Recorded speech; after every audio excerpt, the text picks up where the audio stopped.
쾅! 현관문이 거칠게 닫히는 소리가 온 집안을 울렸습니다. 며느리 영희가 평소보다 일찍 돌아온 건데 그 얼굴엔 분노가 가득했어요. 김순자 할머니는 부엌에서 저녁 준비를 하다 말고 깜짝 놀랐습니다. 영희가 이렇게 험악한 표정으로 집에 온 건 처음이었거든요. 어머님, 뭐 하세요? 영희의 목소리는 차갑고 날카로웠습니다. 할머니가 저녁 준비 중이라고 대답하자 영희는 비웃듯 웃었어요. 아, 그래요. 또 우리가 먹고 싶지도 않은 반찬들로 식탁을 가득 채우시겠네요. 이 말에 할머니는 당황했습니다. 평소 맛있다고 해주던 며느리가 갑자기 왜 이러는 걸까요? 그때 아들 민수가 들어왔어요. 그런데 그의 표정도 심상치 않았습니다. 영희를 바라보는 눈빛이 어딘가 죄송해하는 듯했고 할머니를 보는 시선은 회피적이었어요. 뭔가 중대한 일이 벌어지고 있다는 걸 할머니도 직감했습니다. 저녁 식탁에서 벌어진 일은 더욱 충격적이었어요.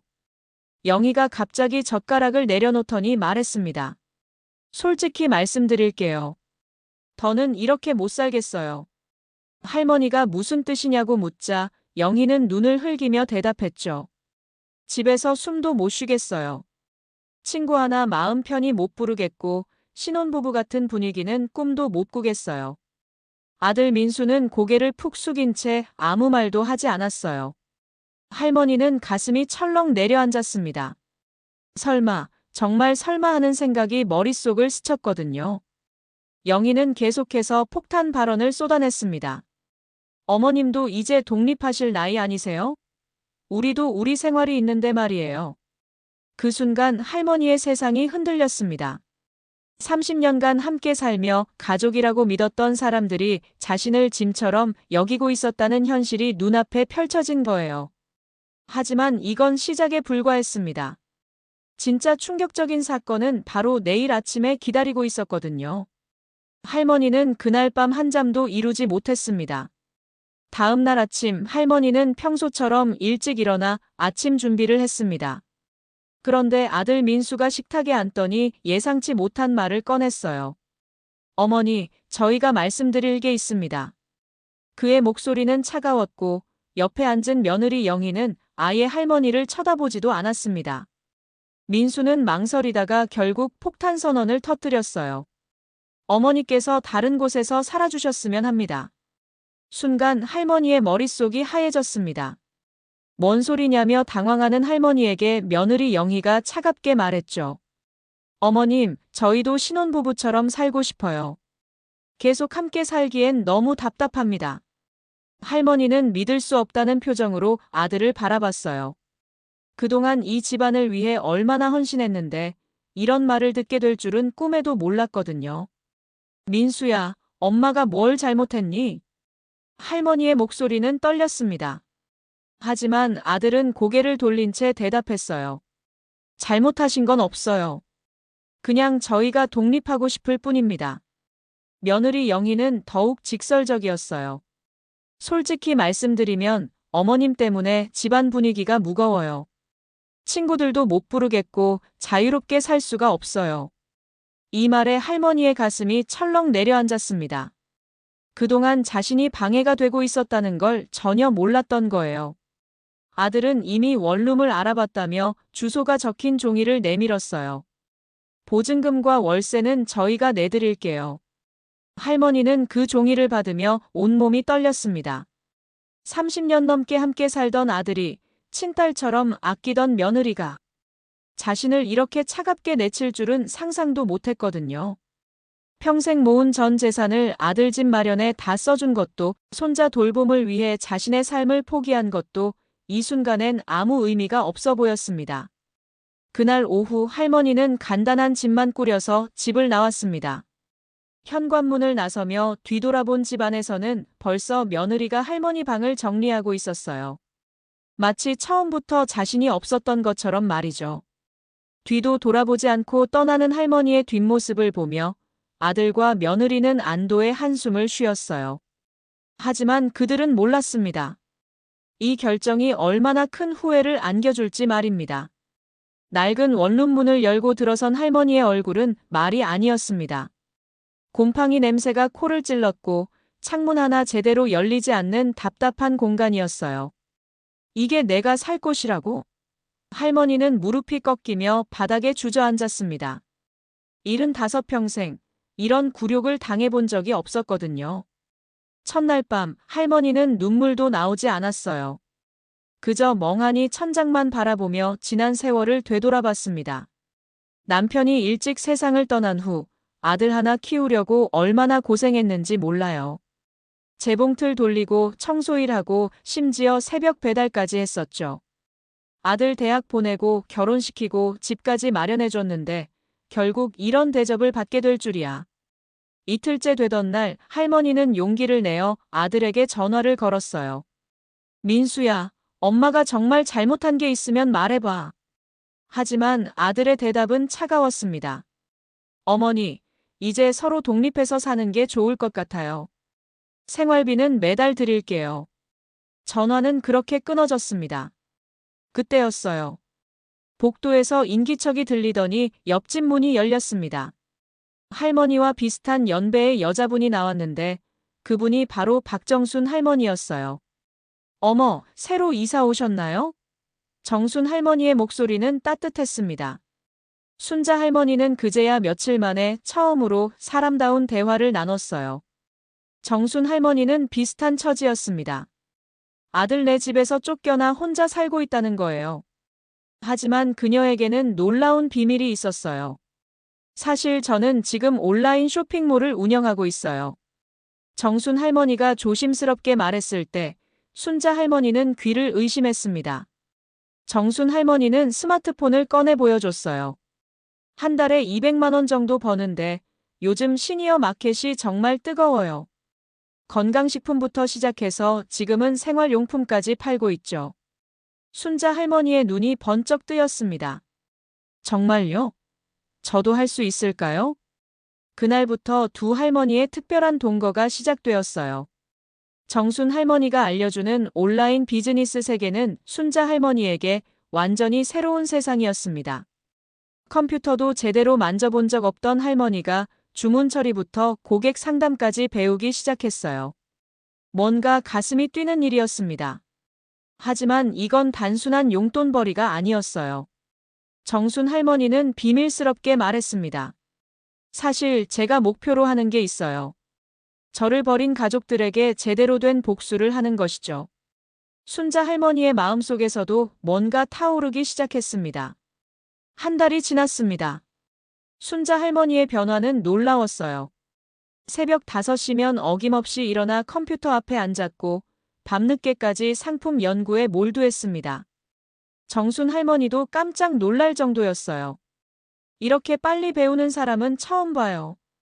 정말 천재 아니에요? 순자 할머니에게는 숨겨진 재능이 있었던 거예요. 50년간 장사 경험이 전혀 다른 분야에서 빛을 발하기 시작했습니다.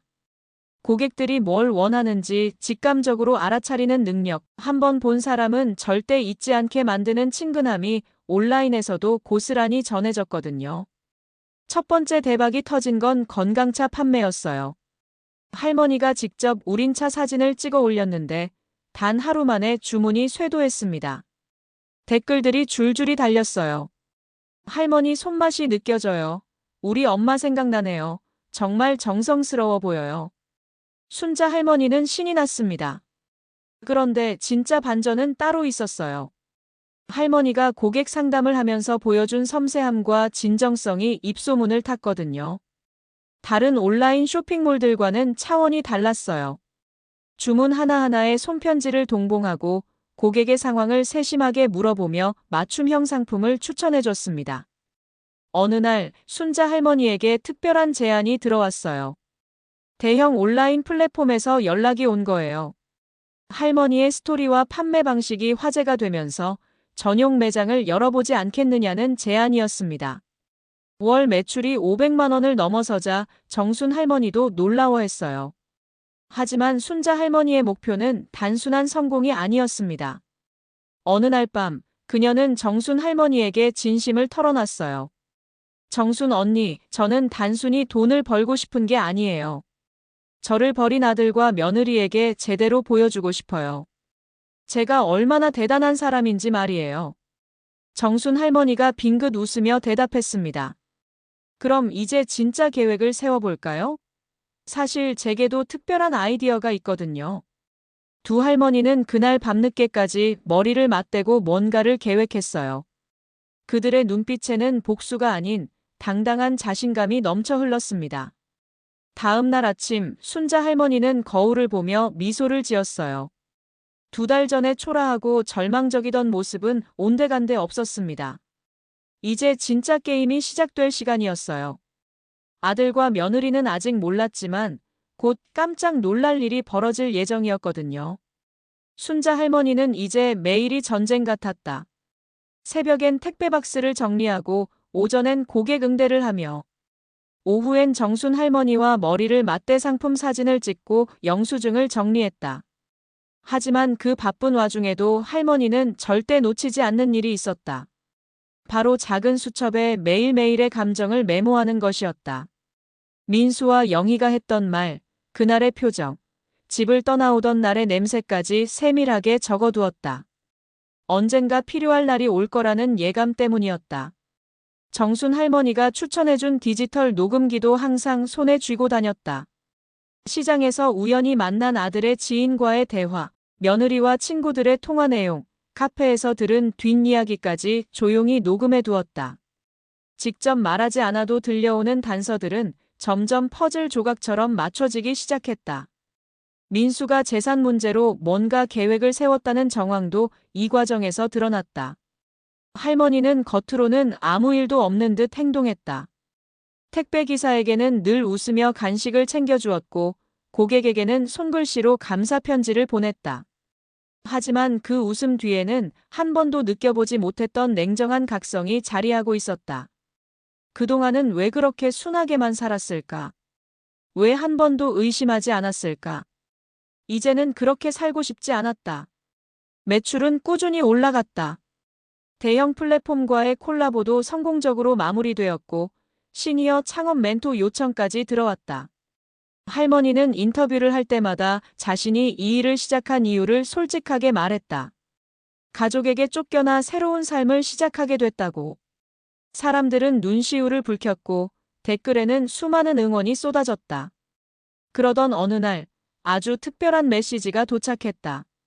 이름은 밝히지 않았지만 메시지 속 말투와 내용은 분명했다. 영희였다. 온라인에서 화제가 된 할머니의 성공이 며느리 귀에도 들어간 것이었다. 혹시 어머님 맞으신가요? 정말 대단하세요. 할머니는 그 메시지를 읽으며 씁쓸한 미소를 지었다. 이제 와서 칭찬이라니. 하지만 감정에 휘둘리지 않기로 했다. 이건 시작일 뿐이었으니까. 이제 모든 증거는 모였다. 수첩, 녹음기, 통장 내역, 그리고 온라인 활동 기록까지. 준비는 끝났다. 할머니는 다시 한번 집 앞에 서기 위해 마음을 단단히 먹었다. 그 집 현관문 앞에서 다시 서 있을 날이 이제 정말 가까워지고 있었다. 다음 장에서는 모든 진실이 드러나는 순간이 찾아온다. 그날은 비가 오는 날이었다. 순자 할머니는 우산도 쓰지 않고 아들의 아파트 앞에 섰다. 전보다 더 우뚝한 건물이었지만 그 안의 가족은 예전보다 훨씬 작고 낯설게 느껴졌다. 한 손엔 작은 종이 쇼핑백, 다른 손엔 낡은 녹음기와 수첩이 들어있었다. 현관 비밀번호는 아직도 바뀌지 않았다. 문을 열고 들어서자 익숙한 냄새가 그녀를 맞았다. 며느리가 좋아하던 방향제 향이 여전했다. 거실에 앉은 민수와 영희는 그녀를 보자마자 얼어붙은 듯한 표정을 지었다. 예상치 못한 방문이었다. 민수는 일어나다 말고 머뭇거렸고 영희는 입을 다문 채 눈을 피했다. 할머니는 조용히 쇼핑백을 테이블 위에 올려놓았다. 이 안에 내가 기록한 것들이 있어. 지난 몇 달 동안 있었던 일, 너희가 했던 말, 내가 들은 것들 전부야. 말투는 차분했지만 방 안의 공기는 서늘하게 얼어붙었다. 민수는 당황한 듯 물었다. 그게 무슨 소리야, 엄마? 할머니는 말없이 수첩을 꺼내 펴보였다.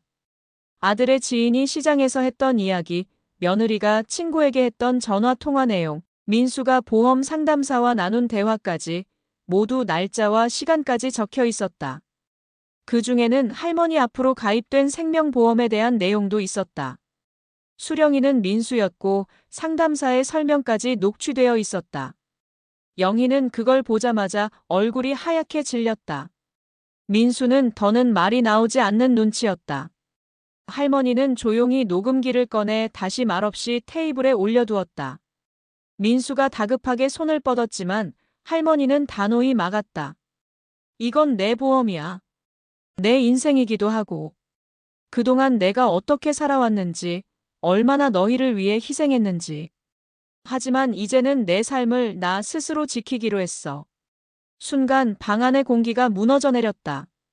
영희가 조용히 말문을 열었다. 어머님, 그건 그냥 보험일 뿐이에요. 저희가 일부러 그런 건. 할머니는 고개를 저었다. 다 알아. 일부러가 아니라 무심해서 그런 거지. 나라는 사람을 한 인간으로서 존중하지 않았던 거, 그게 더 큰 배신이었어. 민수는 입술을 떨며 중얼거렸다. 미안해, 엄마. 우리가 너무. 할머니는 그 말에 고개를 들었다. 이제 와서 미안하다는 말로 덮을 수는 없어. 나대로 살 거야. 더 이상 너희가 정한 틀 안에서 숨죽이며 살지 않을 거야. 그리고 이 자료들, 법적으로도 준비해놨어. 필요하면 사용할 거야. 그 말에 민수는 할 말을 잃었고 영희는 처음으로 눈을 내리깔았다. 할머니는 마지막으로 한마디를 남겼다. 내가 이 집을 나갈 때 너희는 안도의 한숨을 쉬었지. 하지만 그게 평생 편할 거라 생각했으면 오산이야. 이젠 나도 나를 위해 살아갈 거니까. 그렇게 말한 뒤 할머니는 조용히 돌아섰다. 현관문을 나서는 그 순간 민수의 떨리는 목소리가 들렸지만 할머니는 멈추지 않았다. 젖은 신발 아래서 물소리가 나지기 났다. 그 소리는 어쩌면 이제야 진짜 자신의 길을 걷기 시작한 발자국 소리였는지도 모른다. 다음 장에서는 폭풍 후의 고요 속 다시 일어서는 할머니의 여정을 그립니다. 순자 할머니는 그날 이후 더는 뒤를 돌아보지 않았다. 아들과 며느리에게 쏟아부은 감정은 이미 다 흘려보냈고 이제는 오롯이 자신을 위해 살아야겠다는 결심만 남았다. 정순 할머니와 함께하는 삶은 어느새 익숙해졌고 두 사람은 더 이상 버려진 사람들이 아니라 세상과 당당히 맞서는 동반자가 되어 있었다. 온라인 사업은 상상을 초월할 만큼 성장하고 있었다. 우리 엄마마켓이라는 이름으로 재탄생한 쇼핑몰은 언론에 소개되며 폭발적인 반응을 끌어냈고 두 할머니는 각종 방송 프로그램과 인터뷰 요청에 시달릴 정도였다. 한 방송에서 순자 할머니는 이렇게 말했다. 나는 듣는 사람이다. 가족이 내게 말하던 거친 말도 세상이 내게 주는 조용한 신호도 다 듣고 있었다. 그래서 이제는 나를 위한 선택을 한다. 그 방송 이후 순자 할머니에게 편지가 쏟아졌다. 며느리에게 무시당한 시어머니, 재산 때문에 갈라선 자식과의 갈등으로 고통받는 이들, 치매를 가장해 며느리에게 복수한 이야기를 담은 할머니까지 사연들은 할머니의 삶에 공감했고 또 대리만족을 느꼈다. 그 중엔 민수와 영희가 방송을 보고 충격받았다는 제보도 있었다. 과거의 대화 내용이 그대로 방송에 나갔기 때문이다. 익명 처리는 됐지만 그들이라면 모를 수가 없었다. 그리고 예상대로 연락이 왔다. 민수였다. 엄마, 우리 그냥 만나서 이야기 좀 하자. 할머니는 짧게 대답했다. 사업이 바빠서 시간을 내기 어렵다. 그 말 한마디에 민수는 말을 잇지 못했다. 그제야 알았던 것이다. 이제 어머니는 예전처럼 순하게만 굴던 사람이 아니라는 걸. 반면 할머니는 통쾌했다. 이게 바로 그토록 꿈꿔왔던 순간이었다. 하지만 순자 할머니는 끝까지 복수에만 머무르지 않았다. 정순 할머니와 함께 시니어 창업 강연을 기획했고 무료로 교육 프로그램을 열었다. 하루에도 수십 명의 노년층이 찾아와 희망을 배웠다. 한 할아버지가 눈물을 흘리며 말했다. 내 인생에 이런 기회가 올 줄 몰랐습니다. 할머니는 손을 꼭 잡아주며 대답했다. 지금부터가 진짜입니다. 할머니의 명언은 사람들 사이에 퍼져나갔다. 듣는다는 건 참는 게 아니에요. 내가 들은 걸 기억하고 나중에 쓸 수 있게 간직하는 거죠. 조용히 듣는 사람에게도 반드시 기회는 옵니다. 이 말은 방송에서도 명대사로 뽑혔고 사람들은 그녀를 기억하는 사람, 행동하는 듣는 자라고 부르기 시작했다. 어느 날 순자 할머니는 뜻밖의 소식을 듣게 된다. 민수와 영희가 이혼 위기를 겪고 있다는 것이었다. 재산 정리 문제로 다툼이 생기고 영희가 따로 집을 나간 상태라는 거였다. 정순 할머니가 물었다. 이제 속 시원해요? 할머니는 잠시 생각하다 웃으며 대답했다. 응, 시원한 것도 있는데. 좀 씁쓸하기도 해요. 그래도 나는 잘 살고 있잖아. 지금이 내 인생에서 제일 빛나는 때니까. 이제는 누가 뭐래도 당당한 사람, 스스로를 존중하며 사는 사람으로 자리 잡은 할머니. 들리지 않던 소리 속에서 세상을 새로 읽고 그 안에서 자신만의 길을 만들어낸 사람이었다. 이제 마지막 장에서 그녀가 걸어갈 새로운 인생의 한 걸음을 마주하게 된다. 봄비가 부슬부슬 내리는 어느 아침, 순자 할머니는 작업실 겸 사무실로 쓰고 있는 작은 방에서 창밖을 바라보고 있었다. 나무에서 물방울이 또르르 떨어지는 소리, 지나가는 택배 트럭의 경쾌한 엔진 소리, 스마트폰 진동음, 그리고 정순 할머니가 끓이는 보리차 물소리까지. 예전엔 그냥 지나쳤던 소리들이 이제는 너무나 또렷하고 소중하게 느껴졌다. 할머니는 조용히 손에 쥔 보청기를 꺼내 바라보았다. 작고 투박한 이 기계는 단순히 소리를 들려주는 도구가 아니었다. 그녀에게 세상의 진실을 다시 들려주고 또 자신 안의 목소리까지도 깨닫게 해준 연결의 장치였다. 가족의 침묵 속에서 길을 잃었던 할머니는 이제 그 침묵을 뚫고 세상과 다시 연결된 사람이었다. 최근에는 시니어 창업센터에서 정식 멘토로 위촉되었고 다음 달에는 노년의 자존감이라는 주제로 강연도 앞두고 있었다. 수많은 사람들이 순자 할머니에게 묻는다. 어떻게 그렇게 다시 일어설 수 있었냐고. 할머니는 대답한다. 들으려고 노력했어요. 나 자신이 하고 있는 말까지도. 정순 할머니와 함께 찍은 인터뷰 영상도 조회 수백만을 넘겼고 우리 엄마 마켓은 이제 하나의 브랜드가 되었다. 젊은이들도 응원했고 같은 세대의 여성들은 눈물을 흘리며 메시지를 보냈다. 그중 어떤 댓글은 이렇게 적혀 있었다. 어머님 덕분에 다시 살아야겠다는 용기가 났습니다. 너무 감사합니다. 어느 날 저녁 순자 할머니는 손으로 따뜻한 찻잔을 감싼 채 조용히 중얼거렸다. 이제는 내 목소리도 들리네. 남이 말하는 소리만 듣던 시절은 끝났구나. 그렇게 말하며 거울을 보는데 거기엔 더 이상 움츠러든 여자가 아니라 세상을 당당히 살아가는 한 사람이 서 있었다.